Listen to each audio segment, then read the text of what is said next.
Eeny, meeny, miny, mo. Who wants to go first? No, I'd love to fine. hear you. Welcome to Nourished by Spinneys, where we promise to inspire you to eat well and live well. I'm Tiffany Eslick. And I'm Devina Devecha. We're continuing our chats with leading players in the food community, from farmers to foodies, as well as health and well-being experts. It's all about engaging conversations and fresh ideas. And today, we're digging into the Spinneys Local Business Incubator Program. We're talking to the man behind the project, Tom Harvey, as well as a couple of winners whose products are about to launch at Spinneys over the next couple of weeks. We have Neeti Tandon, founder of Curate Home, and Claire Kange, founder of Marsh & Mellow. I'm a big fan of their products, and Claire also brought her latest creations for us to try. I really wouldn't mind another round of her lavender marshmallows with my coffee this morning. That sounds really interesting, actually. Oh, it was delicious. It's always exciting to trace the journey of homegrown brands, and it's something we try to do as often as possible on the show. So it's wonderful to see there's a whole cohort of new brands coming out of the city and the region. And not stopping there either. We now have some of our early incubator winners expanding to markets outside of the region as well. Here's Tom. My poster child is always Naksha, which was from the first season. Naksha is a sort of gourmet meal kit, and they produce a load of far more interesting different recipes where it would be very difficult for you to either find the spices or herbs or buy them in small enough quantities to actually produce beautiful dishes that might be coming from the West Indies or from the Levant or from the East African coast. Well, Naksha has gone from not just us and then into a couple of other retailers here, but they then started to look at other markets. As fortune would happen, a very good friend of mine does the same job as me at Harrods in the UK. We used to work together at a different retailer. So I gave Naksha an introduction to my mate Tom, also another Tom. That got them a listing into the UK, which then got them a listing into Selfridges. They're now looking at other supermarkets. They also got into Whole Foods. And Whole Foods said, "We love this so much, we want to take you to the USA." So they are about to, go truly global and be on a massive multinational scale. So we're really, really proud of what they've been able to achieve. I mean, fundamentally, they've done all the hard work. We just did we just gave them the little starting lift. That is an exciting story. We are hearing more examples now of homegrown restaurants that have been expanding regionally and globally. So it's nice to hear one of a local food brand that's also making it to stores globally. I love Naksha. First of all, their absolute passion for what they do. I've had many meetings with Nisha and her partner Sam, and it's kind of infectious the way they get excited about their products. I think their branding is beautiful. They've worked with different artists from the regions where they're making recipes from. I think they have an interesting collection of ingredients as well, and I'm just so glad that they've done so well. But let's go back to the first edition of the incubator, which, like many of the businesses that have launched within it, was also a lockdown baby. It all goes back to actually a friend of mine many, many years ago. We were talking, he was saying, "Oh, Tom, you work in food, in retail, everything about your life every day is so interesting." And this friend of mine's a banker, and he's like, "I just, all I want to do is give up this very well-paid job and open a food truck. But I can't. I've got these golden handcuffs on." So I guess when COVID came along and we suddenly saw huge changes for a lot of people, a lot of people suddenly being furloughed, losing their jobs. It was kind of that sort of epiphany moment of, well, we know there's a lot of people out there who've got great ideas because they talk to us. They'll sit around a dinner table with us and all of a sudden some of them are in a really, I guess, scary state because they haven't got a job, but they also haven't got the golden handcuffs on. And so we thought maybe this is when there's going to be a whole load of people who want to try and do something different. So we thought, well, why not? Let's give it a go. Let's see if we can try something, because as much as anything, things are going to were changing so quickly. Customers' needs were changing dramatically. We thought, the incubator could be a great way for us to get really, really current, really, really relevant new products and innovation onto the shelves as quickly as possible. And then a huge support on local and what is needed here. Exactly. Yeah. It was massively needed, and it was just another one of those things. Our little way of within the community that we live and work within, saying, look, we're here, we're all going to help. We're going to have to all get through this together. So that was the sort of the initial seed of an idea, and here we are now, 5 years later. I remember a few from the first set of winners, actually. One of my favorites is The Botanist. I love their line of home care products. They also smell amazing, which is great. They're non-toxic, which is so important when you have pets or kids as well. And they're sustainable. So those are all things that we love. I love The Botanist as well. I remember buying their whole entire home cleaning kit. Oh, yeah. First of all, because it looked beautiful. And then second, because of all the wonderful scents and aromas. And their hand sanitizer is great. You'll hear more from Tom a little later on the episode. For now, let's switch over to our incubator winners and how they got started with their businesses. Claire's inspiration came from her father, who, fun fact, started the first printing press in Ajman. So I was always surrounded by color and creativity. So I used to really watch him basically design. He was specialized in wedding cards, packaging, and all that. And looking back at what he used to do and what I'm doing now, it's very interesting how I can find it super relatable. And he's always engraved this idea for me to be an entrepreneur. He said at that time that, Claire, you just go, work, learn, and get paid. And then be your own boss. That was his basically motto in life. And I think this is where I got inspired to set up something totally from scratch, which is Marshmallow. Have you always loved them? Did you see a gap in the market? Yeah, so the story with the marshmallows is simply that I love desserts in general. Wasn't a big marshmallow fan until now, and I figured by time that this part of the region has no marshmallows except the regular ones that are in a bag that you toast them.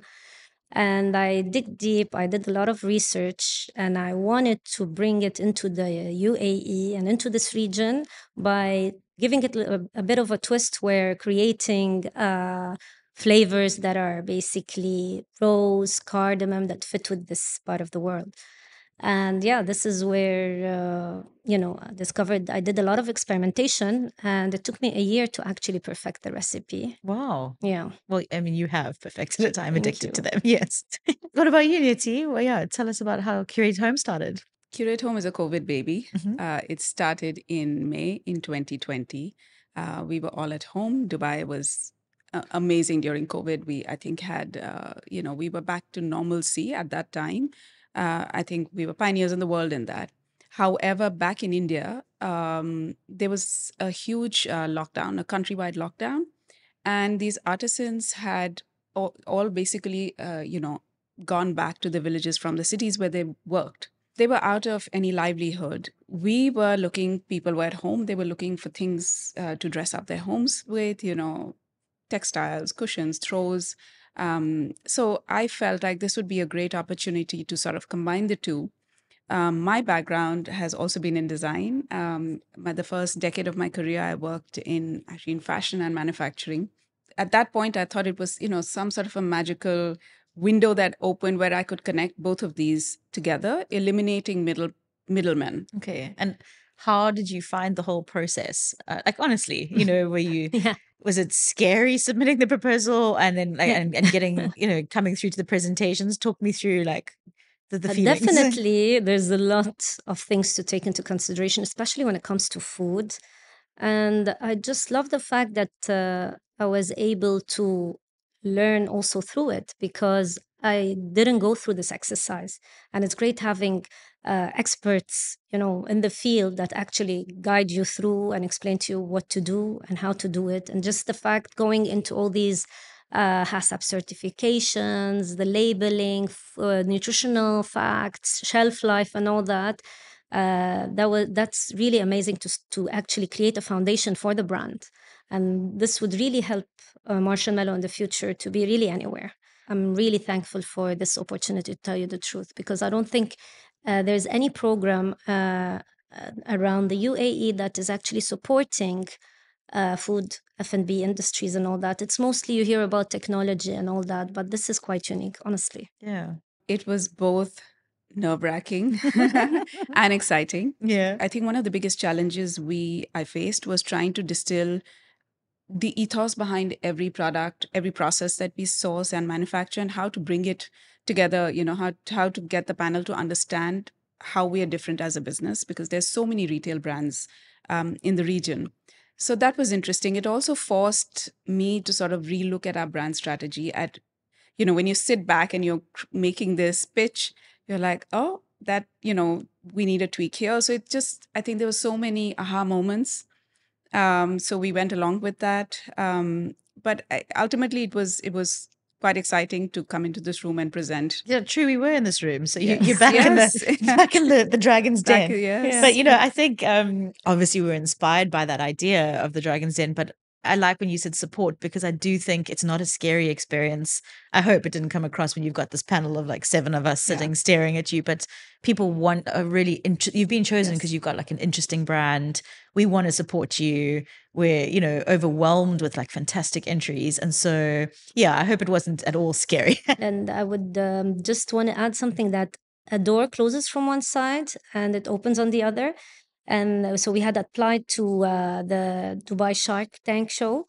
I don't think it was a right time. It was a bit early. And of course, at that time, we were just digging into numbers. This really helped us to actually prepare for the pitch. We were able to dig into our numbers. We were able to figure out how do we want to position Marshmallow as a retail brand and all that. And I think being in that room and hearing from the buyer to the GM to you and everyone in the team, this really actually gave us a boost. And you were saying, just when we were chatting, I mean, it's been interesting that you've had to get accreditation, so like food grade for say a plate or a cup. That must have been interesting to learn about. It's very interesting. We didn't think, because we're not a food brand, but we've done extensive testing, extensive registrations with the local authorities, with the municipality, to make sure that all our products are food safe. They don't contain dodgy heavy metals. The taste of tea or coffee, when you drink out that same cup 40 times, remains the same. So we can now confidently say, yes, we cleared all of that. Okay. So it's a big, big step for us as a business, and for the customers who'll be buying from us to feel safe. And I think there's always a way in Dubai. Like there's so many people want to help, and you'll find a way to get all these accreditations. Yeah, we did, and the team was super amazing. All of you guys helped us, ran us through the process, because there's so many small sort of finer details into every test. But I think everybody sort of held a hand through it, told us which authority to get what product tested with. So it's been quite amazing. I'm glad that we can be supportive. So I have a fabulous technical team who will go through and really closely support and make sure that everything is compliant, that they've got all the right documentation, that their processes, that the ingredients are all safe, that they're not accidentally using something that's actually banned or is not good. We want to make sure they're well aligned on all of that. But the purpose of the incubator is to say, look, you've come up with a brand that we believe in as much as you do as the brand owner. We think our customers are going to absolutely love this, and we'll help you, and we'll build you up. So even if it does take a little bit of time, well, it doesn't matter. What does a winner get when we choose these finalists? How is Spinneys supporting them? How is it different if they were just a supplier trying to get into, have their product in our stores? The big thing, and what we wanted to look at was say, look, retailers in this part of the world, firstly, we can be quite difficult to get hold of. We have got hundreds and hundreds and hundreds of suppliers, let alone the thousands of people who want to get in the door. And it can also be quite an expensive process. There are various fees that get charged to suppliers before you've even got the product on the shelf. And what we wanted to do was that, going back to that sort of COVID, when people were pivoting, uncertain about money, was to try and break down some of those barriers. So in essence, what we do is say there's a whole load of things that we would normally charge for that we won't charge for. And then we give a lot of support and coaching. So what the incubator program is not is something where we are taking equity stakes in the businesses. We don't give them any money. We're not taking any share in the business. That's not what it's about. It's about providing a safe space for a business to have 6 months working exclusively with Spinneys to learn about how they need to develop their brand, understand their manufacturing capabilities, and how they can evolve to then actually start to scale up in this region and hopefully well beyond. They also then get coaching. So they've obviously get my phone number, and I will spend quite a bit of time talking quite independently from the buyers about their proposition. We'll sit down and talk about their business model. I'll get into the detail of how what their P&L looks like. And sometimes I'll be saying you need to be charging more. Your profit's going to need to be higher because you're going to need to invest more into marketing. And sometimes we've had an amazing array of sometimes it's people who've got an existing product, sometimes they've just got an idea, and so the support and the guidance can be very much about really helping them to get set up, maybe move out of just producing samples in their kitchen. They need to find proper professional facilities for manufacturing, and we can be from when they actually win a place, it can be a year or more before we actually get the product onto the shelves. When we come back, Claire and Niti tell me about the inspiration behind their products. Yes, we have the story of how the lavender marshmallow came to life and their tips for future finalists. That's right after this short break.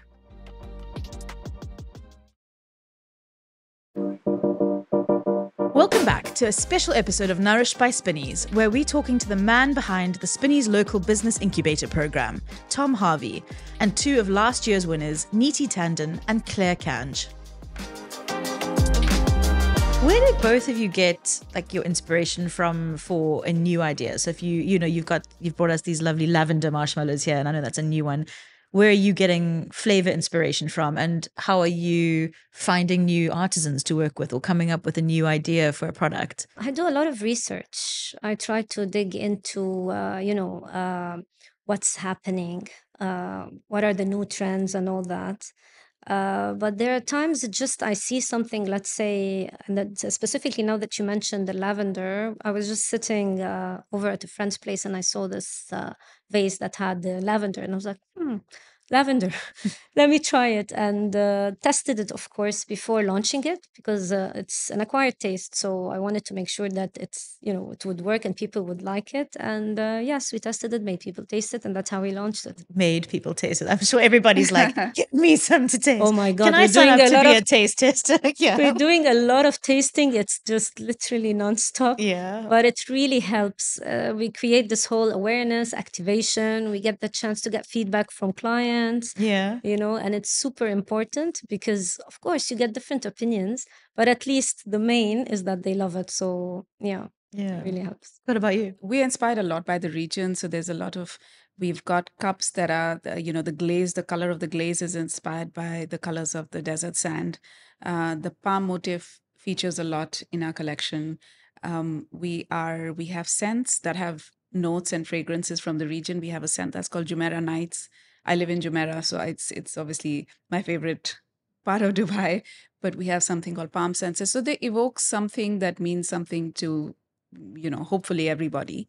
And we're inspired by simple objects, just how to make every day special, how to make the mundane special in your daily life. I think luxury is the daily. There's not the one item that you'd go and buy, but you're drinking your coffee or your tea. It's in a nice mug. It tastes good out of that mug. And that to me is luxury. So we're inspired by that. We're inspired by craftsmanship. Reading a lot, researching, traveling.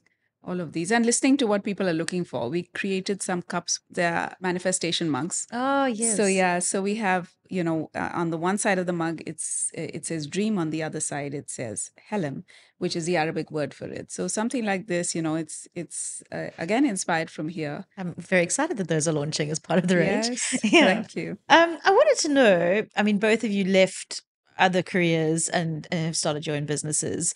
What do you enjoy most about being your own boss or running your own company? At the outset, I just want to tell anybody who's looking to do it to get more time to yourself. This is not it. You're working the entire day.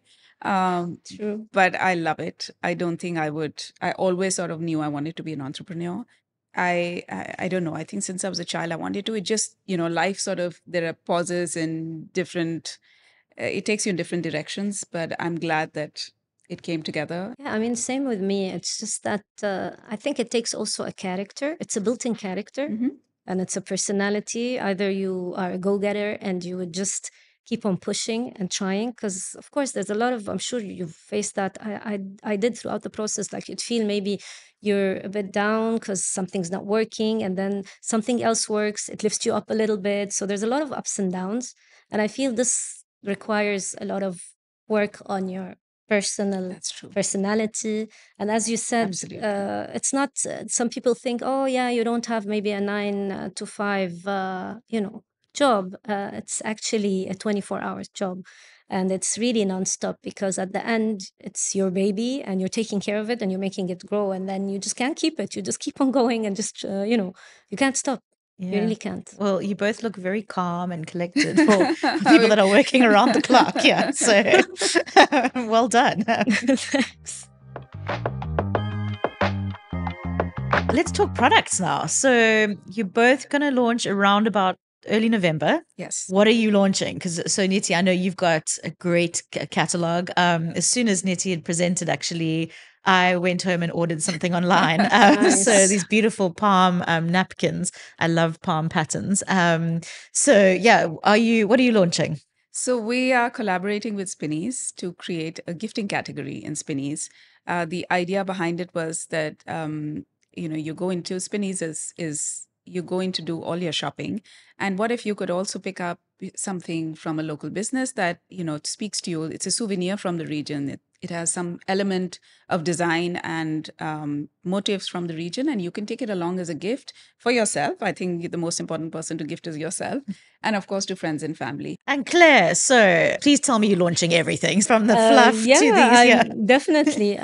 We started off just as the marshmallows alone, but interestingly, I was happy that we were encouraged to launch even the fluff. So we're going to have the 2 flavors of the fluff, which is the original one and the s'mores one. And then we're going to have 2 gourmet pouches of the marshmallows. One, which we called it the Arabesque Gourmet Marshmallow Collection. And this would have the flavors that are more into like the cardamom, the rose, cinnamon, coffee, and mastic. And we have the other, which is the galactic, which is the general ones, the vanilla, the chocolate, strawberries, caramel, and I think pistachio. So these are also our bestsellers. And of course, the Rocky Roads. Yeah, okay, that's what I was which have waiting for. been- I was like, yeah. which have been a hit. Definitely the chocolate with the strawberry and vanilla marshmallows, as well as the lotus one, the vanilla and pistachio with the lotus mixture. And also we're going to go for the tarts. So we're going to have a vanilla and chocolate tart with a chocolate base. So we're just finalizing now the packaging and all these details. So yeah, we're super excited to be on Great. the shelves soon. Mastic is also digestive, right? Yeah, it is For the- actually, yeah. So you have marshmallows that help Yeah. with digestion and gut. That's a And great the way to taste, justify it. honestly, Yes. and the taste is just incredible, especially with your coffee and all that. It's really cool. So we're going through the rounds of selecting the next finalists. Before, when this episode plays, I think people will be ready for their presentations. What tips do you have for these future finalists?